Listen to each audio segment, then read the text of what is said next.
Hermanos, un saludo afectuoso en el amor del Señor para todos. Nuevamente nos encontramos en la presencia del Señor, aunque virtualmente, pero nos encontramos en su presencia por el Espíritu, por la palabra, por su gran poder y amor. Quisiera a esta hora decirles que vamos a tratar en el libro de Lucas, para que tenga su Biblia abierta en el libro de Lucas, algunos versículos, los primeros versículos, capítulo 1, para mirar esto que se relaciona precisamente con algo que ya viene, que es la celebración del nacimiento de Jesucristo, nuestro Señor y Salvador. Vamos a tener un instante de oración en este minuto. Padre nuestro, entregamos en las manos de Dios todo este acontecer espiritual en nuestras vidas, en el día a día, como también en esta hora de culto, en este tiempo que se separa, para darte a ti la gloria, la honra y el honor, buscar tu rostro, tu presencia, enriquecernos con tu palabra, Señor, y fortalecer nuestra fe, sobre todo en estos tiempos distintos y diferentes que está viviendo toda la humanidad. Pero el que no ha cambiado eres tú, Señor. La humanidad está cambiando y viviendo algo nuevo, y tiene que cambiar para enfrentarnos, pero tú permaneces fiel, eres seguro, eres confiable, eres el Dios de siempre.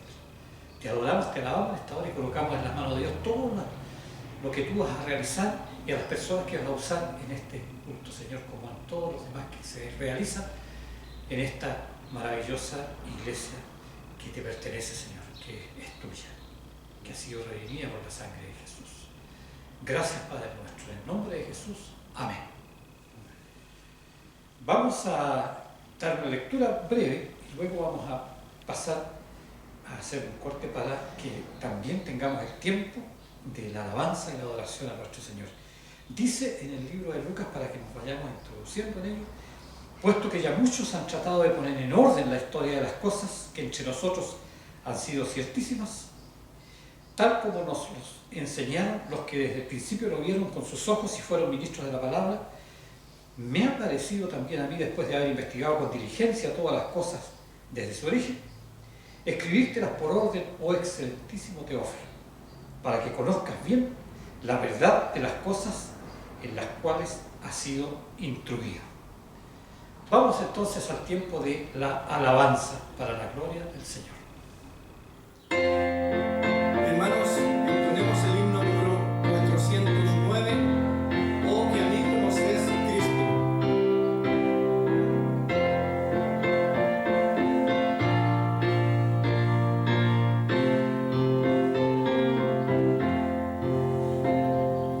Oh que amigo nos es Cristo, Él llevó nuestro dolor.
nuestro Señor. Hermanos, entonemos también este himno, el número 44, con cánticos, Señor.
Hemos entregado nuestra honra y honor al Señor a través del canto, de aquellas inspiraciones que el Espíritu ha puesto en escribir himnos y alabanzas para la gloria de su nombre, y que el pueblo de Dios eleva con gratitud, con reconocimiento y con fe hacia Él.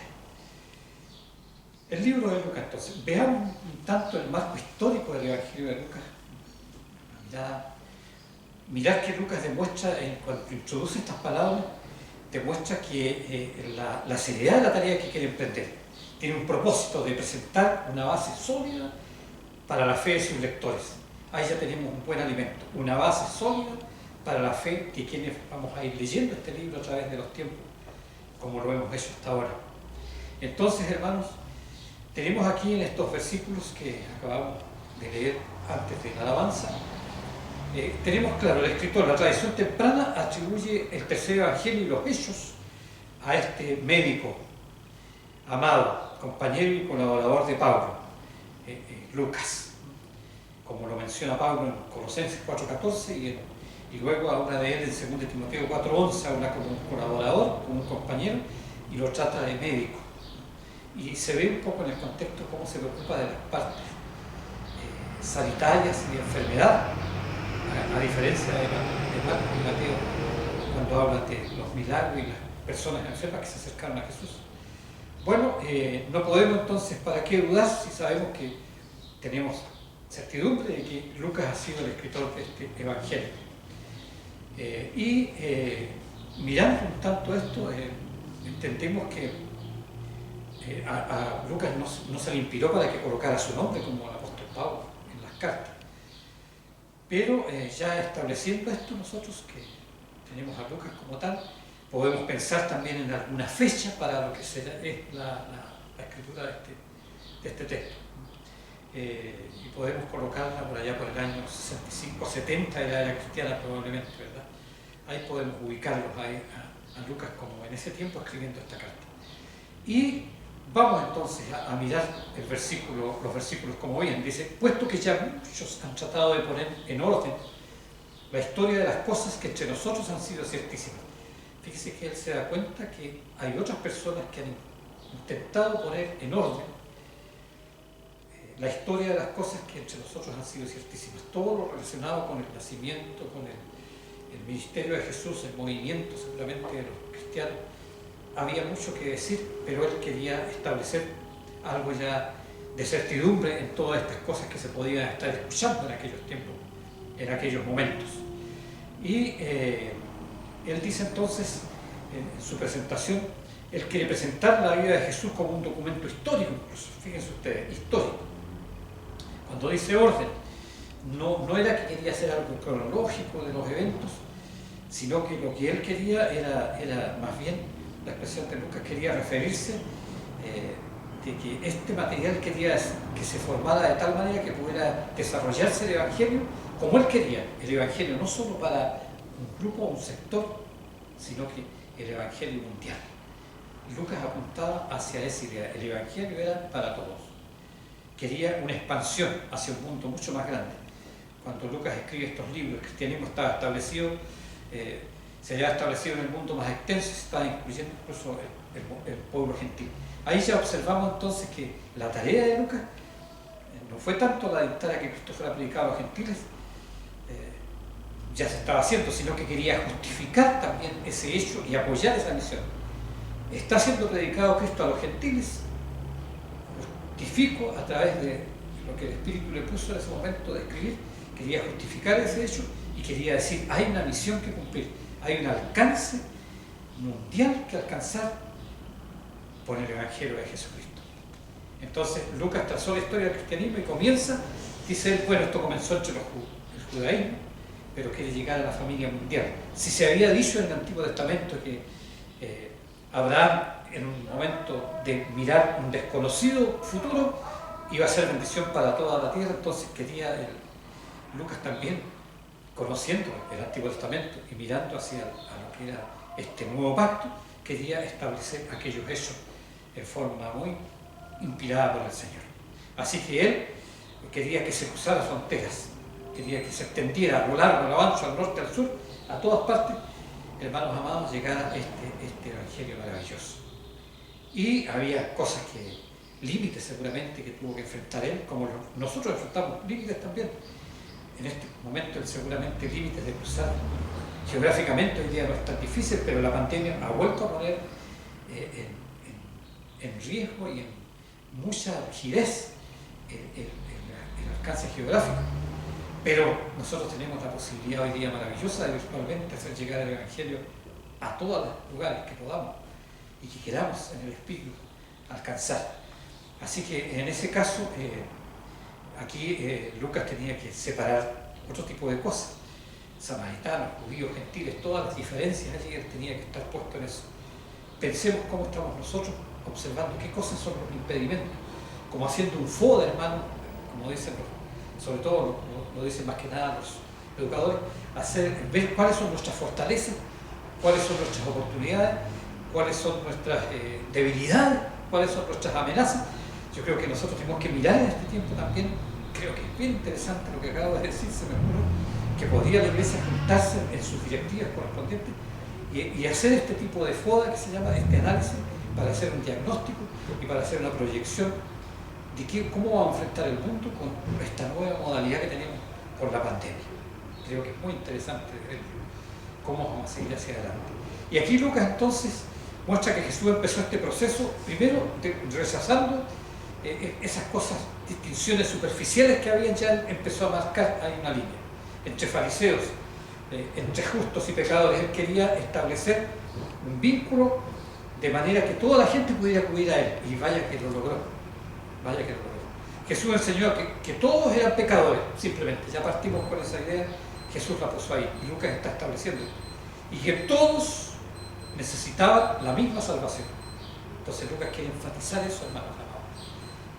Y por supuesto Jesús con igual libertad se ofreció a sí mismo por los fariseos, por los publicanos, se ofreció por todos nosotros. Entonces ahí donde nosotros debemos empezar a reestudiar tal vez, guiados por el Espíritu, por la palabra, el evangelismo de hoy y el evangelio como tal, ver, observar aquello. Y en el libro de los Hechos, por supuesto, Lucas muestra cómo lo que Jesús había comenzado, y si no se hacía una distinción entre fariseos y publicanos, no se había extendido el evangelio, pero Jesús lo hizo, lo dejó instalado, los apóstoles lo entendieron y vaya, qué glorioso ha sido el Evangelio, cómo ha estado guiándonos en todo este tiempo, en todos estos aspectos que estoy mencionando. Entonces aquí tenemos nosotros este tema para observarlo. El Evangelio se predicó, hermano, y se sigue predicando a toda persona. No hay distinción. No hay persona que no pueda ser alcanzada por el Evangelio si su corazón se dispone. Eso lo tenemos muy claro nosotros. Y Lucas mostró que en verdad el cristianismo siguió siendo fiel al judaísmo y a sus propios principios, pero el cristianismo nació dentro del estricto judaísmo, pero sin embargo, claramente el cristianismo incluía que por la fe se hacía seguidor de Cristo y no por las normas, sino que mantuvo la idea siempre de que por gracia somos salvos. Eso no debemos descuidarlo. Así que cuando había temprana hostilidad contra Jesús, la más temprana que ocurrió, y amarga hostilidad contra Jesús, no fue porque reclamó ser el Cristo, sino que porque recibía a los pecadores. ¿Cómo puede juntarse con aquellos? Fue criticado porque se mezclaba libremente con gente que no se ajustaba a los requisitos de los fariseos respecto al sábado, a las leyes sobre las comidas, a los ritos de purificación, al ayuno y a las cosas semejantes. ¿No nos dice algo eso a nosotros? Pensemos. No es necesario que nosotros, sin caer en excesos o en reveses espirituales, no es necesario que también nos mezclemos libremente con la gente y no nos ajustemos simplemente a sus normas, sino que nos mezclemos de manera que podamos impactarles y podamos amarles, tolerarles, entenderles, aceptarles y entender que desde un momento en que nacen tendrán que ir perfeccionando, al igual que a nosotros perfeccionando la santidad, porque este es un camino largo, pero tenemos que aprender, amados hermanos, de esto, de Jesús. El mundo necesita hoy a Cristo y le necesita a usted y a mí. De alguna u otra manera tenemos que buscar la forma de impactar y de alcanzar a la gente. Vamos a tener que tener un poco más de tolerancia, porque hoy día más que nunca la gente está un poco inquieta, no está muy sosiega que digamos, entonces nosotros tenemos que mantener aquello y mantener el amor, el perdón y la idea de restaurar a la gente. No es largo el texto para hoy día, no es larga la predicación para hoy día. Bueno, Lucas después, el propósito del Evangelio. En el versículo 4, ya más adelante, aparece, Lucas tuvo en común con los otros escritores del Evangelio presentar y describir a Jesucristo y la salvación que él ofrece. Y aquí, obviamente, vemos a Lucas en cosas concretas y específicas que quiere hacer como propósito. Dar certidumbre. Lucas escribió sus 2 tomos a Teófilo e hizo claro su interés en las palabras. Dice, para que conozcas bien la verdad de las cosas en las cuales has sido instruido. Recordemos que Teófilo significa amigo o amante de Dios. Teófilo, Dios filial, filo de amor. Entonces, él le está diciendo a este hombre, le está diciendo para que conozcas bien la verdad de las cosas en las cuales, mire, en las cuales has sido instruido. Hay una instrucción en él respecto de lo espiritual, respecto de Dios. Y él tiene esa idea. Entonces tenía en mente a este individuo en particular, a un amigo de Dios. Y lo cierto es que Lucas se dirige a Teófilo, no le está haciendo un escrito privado, sino que piensa que hay muchos otros Teófilos que necesitan ser instruidos. Lucas había estudiado cuidadosamente, testimonios seguramente, cosas así, respecto a lo que Jesús había enseñado, lo que Jesús había hecho, lo tiene claro. Entonces él quiere instruir y está inspirado por el Señor para eso. Y quería decir, hay algo que ocurrió en la historia, históricamente. Mire, Lucas es un historiador, podríamos catalogarlo hasta de periodista, investigador, médico, era un hombre muy preparado y muy sumiso al Señor Jesucristo. Y Lucas aquí usa entonces, para la verdad se puede comprender que llevar adelante el significado, la verdad real como tal, que demostrar a Jesús en toda su dimensión y realidad. Y dice, él quiere decir, el cristianismo está fundado en un evento de la historia. no es un sistema de especulaciones, no es una cuestión filosófica, no es un asunto ni siquiera ético. No, el cristianismo está fundado en la historia de Jesucristo, en la vida y obra de Jesucristo. Finalmente, el cristianismo, el evangelio, está fundado en Dios mismo, porque Dios es el que lanzó este evangelio a nuestro mundo, según lo observamos. Entonces Lucas dijo que el cristianismo se inició con algo ya hecho, algo realizado. Comenzó con un evento en la historia, ahí marca eso. Y ahí vincula gente posteriormente, porque usted observe después más adelante, seguramente si tengo otra oportunidad de predicar, voy a mostrar algo más de eso. Pero sobre todo el capítulo 1 y 2 que hablan del nacimiento, me interesa eso por el hecho de que viene Navidad. Entonces pone a Zacarías, Elizabeth, José, a Simeón, a Ana, vincula personas reales con un hecho real y con cosas concretas, con lugares específicos, concretos, Belén, Nazaret, Jerusalén.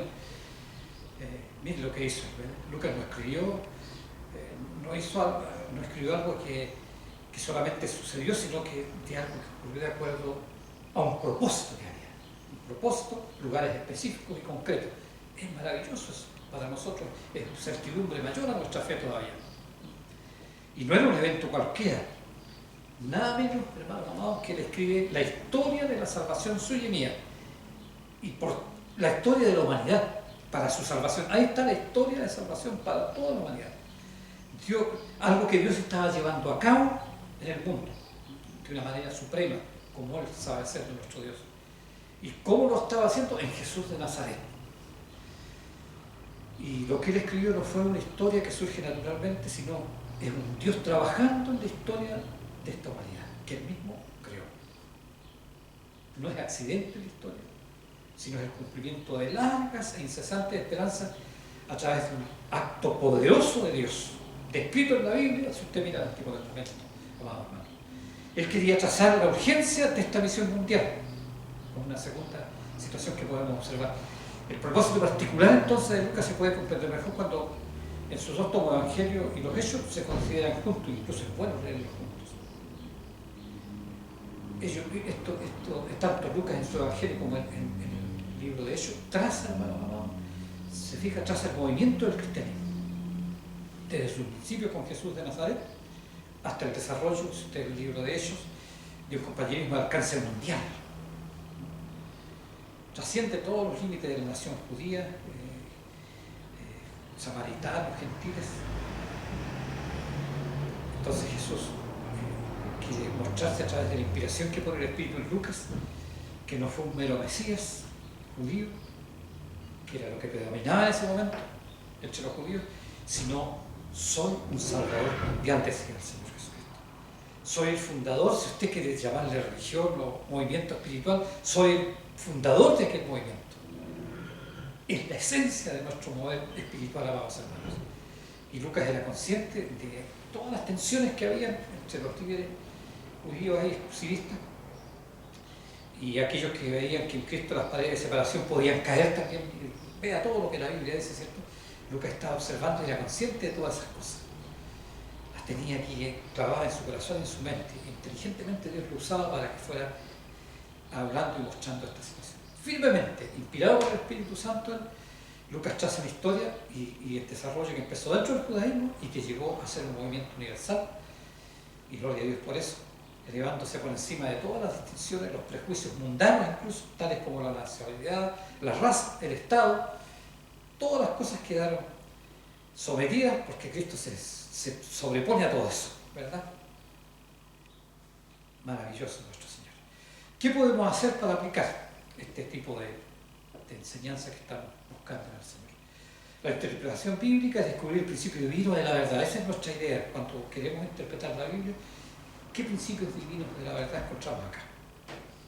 Dado que la cultura, el medio en que el hombre va cambiando, ¿verdad? Las verdades divinas se van adaptando a las nuevas formas de expresión, ¿no es cierto? En cada generación, pero no pierden su esencia. Aquí están los principios, pero tenemos que saber aplicarlos en este tiempo, en medio de tantas situaciones que se presentan, en tantos cambios que van ocurriendo en esta humanidad. Y nosotros tenemos que ser capaces de distinguir entre la esencia de la verdad bíblica y la forma de expresión. Nosotros no vamos a perder el fondo aquí. Pero tal vez la forma de llevar el Evangelio adelante puede cambiar, pero el fondo no va a cambiar. Tenemos un fondo maravilloso. Una segunda cosa que observamos en las aplicaciones que podemos hacer en la vida de las enseñanzas bíblicas, no deben comenzar por la vida de los demás. La necesidad mayor, amados hermanos, de cada cristiano es que conozca las verdades reales de la Biblia y que las apliquemos a nuestra propia vida. Entonces, digámoslo así, el deseo de cada cristiano debe ser entonces el tener una vida cristiana más victoriosa, y eso lo logramos solamente sometidos al Señor, aunque obviamente vamos a tener momentos difíciles, pero los podemos superar. Y por lo tanto, de esa manera presentar un testimonio efectivo a la gente. Mira, yo viví esta situación que es muy parecida a la tuya, pero mira, yo la superé, no por mi capacidad, sino la superé porque tengo una esperanza. Y ahí, se fija, y ahí comenzamos a hilar con las personas en ese aspecto. Yo entro siempre, voy a hacer un breve, entro al supermercado determinado, no voy a dar el nombre para que no estoy haciendo propaganda, porque puede que algún día trabaje ahí también, porque tengo currículos puestos para ahí. Entonces, yo converso desde el guardia hasta un cajero, una cajera, los que atienden. Siempre trato de relacionar con las personas. Fíjense ustedes que he ido descubriendo que en ese lugar deben haber unos 5 o 6 evangélicos. Y ya cuando llego, todos están diciendo gracias a Dios, yo también, entonces se va generando un vínculo. Continuamente estoy ahí, tengo que estar ahí. Entonces me propuse que Dios me dé una gracia para poder empatizar con la gente y poder conversar con él. Y ya descubrí que hay, no sé, son 5 o 6 evangélicos y ya hablamos en otros términos. Y mi intención es decirle, bueno, ¿y por qué no se juntan y hacen un devocional y ganan sus compañeros? Esa es mi intención final. Bueno, ¿qué quiere decirnos Dios hoy? Ya vamos acercándonos a un final. Es una pregunta básica para determinar la aplicación contemporánea y contingente de hoy de la Biblia. Mientras el maestro empieza a preparar una lección, ¿verdad? Y en cuanto a las escuelas bíblicas dominicanas y lo que estamos haciendo aquí, los que predicamos, los que hacemos las enseñanzas, ¿qué es lo que Dios quiere comunicarme a mí y a los demás a través de la Biblia? ¿Qué es lo que quiere el Señor? Siempre tenemos que preguntarnos eso. Y simplemente con esto termino, el Evangelio es para todos. Ya dijimos, Lucas quiere dar certidumbre gloriosa de este Evangelio. Quiere mostrar un relato allí ocurrido, que es un hecho universal, que es un hecho que surge de Dios mismo. Hay un propósito, hay un Dios que está trabajando en la historia con sus hechos poderosos y lo sigue haciendo. Y que urgencia universal el Evangelio como ha sido siempre, trascendiendo todo, aprovechando las instancias virtuales. Entonces Lucas está interesado en los temores, en los prejuicios, las separaciones, las hostilidades, aún la violencia que marcaba las relaciones entre judíos y cristianos, porque todavía hay mucha violencia en el mundo. Entonces la iglesia también, nosotros también estamos interesados igual que Lucas, interesados en los temores de la gente para llevar la certidumbre en Cristo. Los prejuicios, Jesucristo los supera. Las separaciones racistas o de cualquier índole, Jesús. La hostilidad, Jesús es la solución. La violencia, Jesús es la solución. Seamos conscientes en eso, hermano, y llevemos adelante esta tarea maravillosa de predicar el Evangelio de Jesucristo. Que Dios les bendiga, que tengan una semana guiada por el Señor y que conforme a Dios lo quiera, si se nos presenta la oportunidad de alguna manera comenzar a presentar el Evangelio a alguna criatura, hagámoslo, con la fe y con la esperanza que el Señor nos va a ayudar. Dios les bendiga y les guarde en familia, en el hogar, y nos prepare para una Navidad diferente que viene. Nos prepare adecuadamente, mirando con amor hacia los que también nos rodean, pero sobre todo mirando con amor a Dios, porque Dios nos mira con amor eterno y para siempre. Amén.